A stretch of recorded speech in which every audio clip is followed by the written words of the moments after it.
আসসালামু আলাইকুম রহমতুল্লাহ। ডক্টর আসিফ নজরুলের ফেসবুক পোস্ট থেকে একটা জিনিস উপলব্ধি করলাম যে বঙ্গবন্ধু যা যা করেছে, যে মানে বিষয়গুলো করেছে, তাসিম ডেঞ্জারাস কোনো কিছু করার মতলব বা ইচ্ছা নিয়েই সরকার পরিচালিত হচ্ছে। এখন আপনারা যদি বলেন কেন এরকম, যেমন দেখেন বঙ্গবন্ধু শেখ মুজিবুর রহমান যে কালো আইন করেছিল, যে আটক আদেশ, বিনা বিচারে আটক আদেশ, সে আটক আদেশ কিন্তু আবার ডক্টর ইউনূস ফেরত নিয়ে এসেছে। একটা রহস্যজনক পোস্ট করেছে আসিফ নজরুল, যে একবার নাকি বঙ্গবন্ধু শেখ মুজিবুর রহমানের একটা অপারেশন করতে লন্ডনে গিয়েছিলেন ক্ষমতায় থাকাকালীন। সেই সময় তার 3 পুত্র, 2 কন্যা, নাতি, স্ত্রীদেরকে, মাদেরকে নিয়ে নাকি তিনি লন্ডনে গিয়েছিলেন। ওখান থেকে নাকি সুইজারল্যান্ডের একটা দাওয়াতে সেখানে গিয়েছিলেন এবং সেখানে নাকি তিনি 23 দিন ছিলেন। 23 দিন থাকার পরে সেখানে নাকি প্রচুর অর্থ ব্যয় করেছিলেন। এটা নিয়ে উনি এই সময় এসে পোস্ট করেছেন। কেন করেছেন জানেন? করেছে এ কারণে যে ডক্টর ইউনূসের 39 জনের বহর নিয়ে ব্যক্তিগত একটা চ্যারিটেবল ফান্ড থেকে, দ্য কিংস ফাউন্ডেশন থেকে অ্যাওয়ার্ড নেওয়ার জন্য তিনি গিয়েছিলেন। সেটা বৈধতা দেওয়ার জন্য, সেটাকে বৈধ প্রমাণ করার জন্য যে উনি করলেও ভুল কিছু করেননি। কারণ এর আগে Bangabandhu Sheikh Mujibur Rahman, the founder of Bangladesh, বাংলাদেশের স্থপতি, বাংলাদেশের জনক বঙ্গবন্ধু শেখ মুজিবুর রহমান, উনি এই ধরনের কর্মকাণ্ড করেছেন। এই জন্য ডক্টর ইউনূস করলেও কোনো প্রবলেম নেই। কিন্তু কথা হলো যে তাকে তো স্বৈরাচার, ফ্যাসিস্ট বা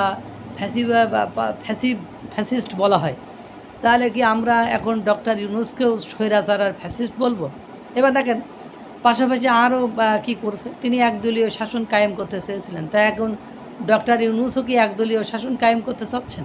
তারপরে তিনি যে একটা কালো আদেশ বা কালো আইন করেছিলেন, সাংবাদিক, পুলিশ বা বিভিন্ন লোকদেরকে বিনা বিচারে আটক রাখতেন। তো বর্তমান সময়ে আমরা সেটারই পুনরাবৃত্তি দেখছি এবং ডক্টর ইউনূসের শাসন আমলে মেঘলা, মডেল অভিনেতা মেঘলা সহ আমরা অনেককে বিনা বিচারে আটক হতে দেখেছি এবং সামনাসামনি যেটা দেখানো হচ্ছে সেটা দেখানোয় পেছনের দৃশ্য অনেক কিছুই দেখা যাচ্ছে।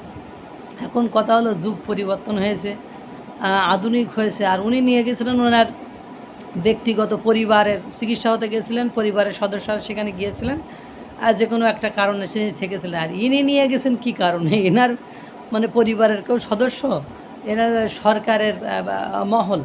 আর সেখানে যে ব্যক্তিগত কাজ ছাড়া তিনি সরকারের প্রয়োজনে একটা কাজ বা দেশের প্রয়োজনে একটা কাজ করেছেন এমন কোনো কিছু কি আছে?